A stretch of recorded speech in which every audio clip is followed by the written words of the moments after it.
Hey, welcome back to my channel. Today we will be learning how to do ternary expressions in a React component.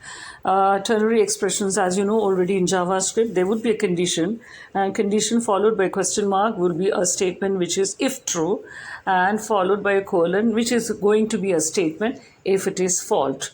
So after the question mark, the statement that would be coming in is if it's true.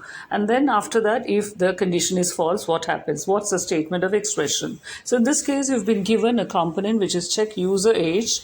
Yeah, and there are three conditions whereby one is age is greater than 18, less than 18. Yeah, in these two conditions and in the initial condition, when there is no input, what happens to the button, the three buttons that is being used. So in the initial stage, for the first slot that you have to fill in is after the constructor props and super props. You have to fill in the code, where obviously after the super props, as you know already in React, you have to write the initial stage. So this dot state you have to initialize, so equals within the open and curly braces, input will be set to none, that is empty in other words, followed by the user age, which is also empty because nobody has input the age and there's no user age as of now. Yeah, so this is the initialization within the constructor props after the super props. So here you can already see the input bar where you can fill in something, but there's no button to control. So now after this you have to do the three buttons. Yeah, so based on the ternary condition expression. So here let's come back to the render, and then let's go to the render, and then inside the render you have the return method. Inside the render you have a return, and then inside the return on change is this dot handle chain. Obviously, as and when you're inputting the values, it will keep changing, right? So that is why this dot handle change. So here you have to write the JSX here, and which you know JSX is already always within the open and close curly braces.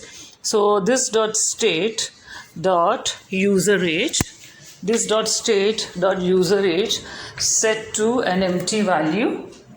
Yeah, so equals to empty, equals to empty, and then you have to look at the button conditions that is given here.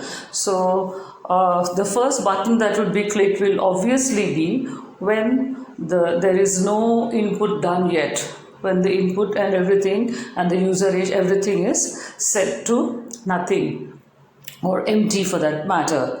Yeah, so let's see here. So now you have to write the buttons along with the condition, ternary condition. So here equals to, so that means equals, after equals to, the expression that comes is when it's true. So that means if the user age, there's no value there, then button 1 is clicked.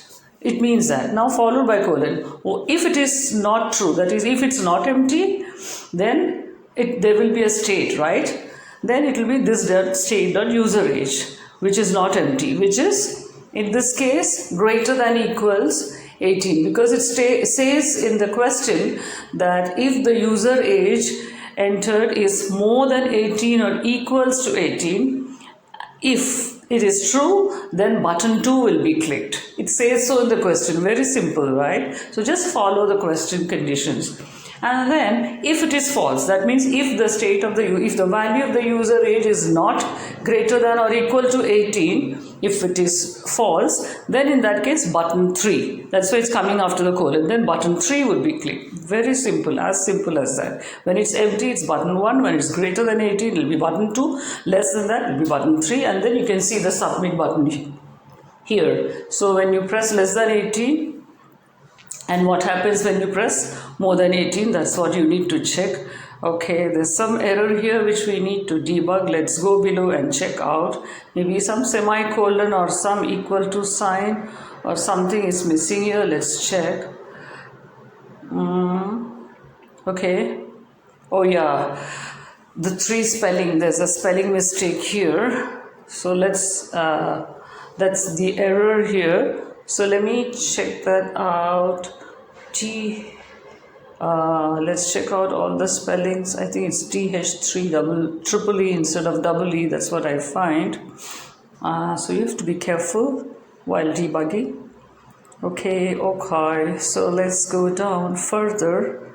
Yes, that's the mistake, and then I can just give a semicolon after that also. So let's do that and do the corrections accordingly. Now, if I've been doing JavaScript tutorials, now I've started with year 6 and also the React tutorials. So in order to keep track of my regular lessons published every week, do remember to smash that subscribe button and the bell button. So here, yes, now you can see, let's check with the values. 28, which is more than 18. Press yes, you get the response, you may enter. That means it's following the condition. Let's do like something less than 18, 9. Then again it's collapsing, it's supposed to say some response. So let's check it out. What's again gone wrong here? We are human, we always do a lot of errors, so no need to worry about such errors because you learn through error and practice. Okay, the input is once again changed, the button should return. Okay, so the one response is missing here. So let's go down further and check what's missing and what's wrong. Yeah, oh, I didn't do the correction yet, that's why. Okay, now here, as I've written the statement, you can either do it in one line or you can bring it in different lines based on the device that you're doing. So that's just to show you in whichever way you can do, doesn't make a difference. Like this is a combination of multiple ternary. Normally in simple ternary expressions is just two statements, one if true, one if false. So here there are 4 statements. So you can either do that in one line or you can do that in different lines if you're using a phone device, Android device, or if you're using a smaller device, just for your understanding, but that doesn't make much of a difference, just to inform you. So here I just brought it down to different lines and levels just to check if there's any mistakes here. Like you can see before a question, that is if the statement is true, whatever expression follows, colon, if the statement is false, whatever expression follows. And then again the third question mark again, the second question mark again for the third statement if true. Yeah, and then again likewise continue. So this you can do in case you feel you have made a mistake and just want to check each and every line, or you can also do it in one line. It doesn't make much of a difference as long as you are comfortable with it. But while you do like this, it's a bit much easier, way a bit easier in case you make a mistake. Like in this case, I made a mistake somewhere, so it's easier for me to check it out. Yeah, so each and every word can be checked out. Like in this way, when I do, I find the spelling mistake. Otherwise, if it was in one line, I wouldn't have seen the difference in the spelling. I mean, the mistake in the spelling. Yeah, so there was a E just by typo. So let's go again and check it out, test the code in the button that's running there. Okay, let's check the preview. That's how you check every time you check the preview. Okay, so here I think it should be fine now. 9, so something less than 18, you shall not pass. Yes, there you go. So now more than 18, you may enter. Okay, now it's following the condition that's given there. Now I find below the button, beside the button, it's showing a semicolon. So I'll just go there and remove that semicolon, which is redundant, not really required. So this is how you do coding. Just don't think too much in the beginning. Just go ahead and do based on your understanding and keep making corrections, because the more mistakes you do, the more corrections you do, and the more corrections you do, the more it's easier for you to retain the knowledge and information and the code syntaxes. You won't forget. So don't worry that, oh no, I'm not an expert, I have to do it in one shot. Nothing like that. So there you go. Try it out again. Less than 18, 10, you shall not pass. That's a condition given there. in the question 40, you may enter. Yes, you're right. So now you're getting it right. I just go there and see that everything is coming in. Yes, I have filled in all the codes. Yes, okay. Button 1, button 2, button 3 are doing their jobs as provided in the HTML and as provided in the question.